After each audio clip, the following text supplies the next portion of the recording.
आज 1 लाख लोगों को यही रवि किशन भोजपुरी इंडस्ट्री लगा के 1 लाख लोगों को रोजगार दिया है। पूरा देश जानता है, आज गोरखपुर में भी रोजगार दे रहा है।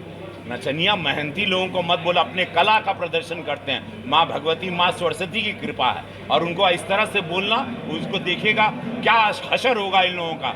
ऐसे बोल बोल के हमको माननीय अखिलेश यादव जी भी बोले थे गोरखपुर के चुनाव में कि नचनिया को बाबा लेके आए।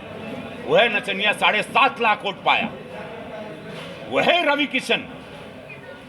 आज पूरे देश में आज मानते हैं लोग कि मेहनत कर करके अपने क्षेत्र में रहने लगा, अपना मकान बना के वहीं रहने लगा, वहीं शूटिंग करने लगे और सदन में आवाज उठाए वो ड्रग्स से हो। और वही सपा के लोग हमारे पे वही ड्रग्स का जब सवाल उठा तो यही सपा की पार्टी ने हमारा पार्लियामेंट में विरोध किया था।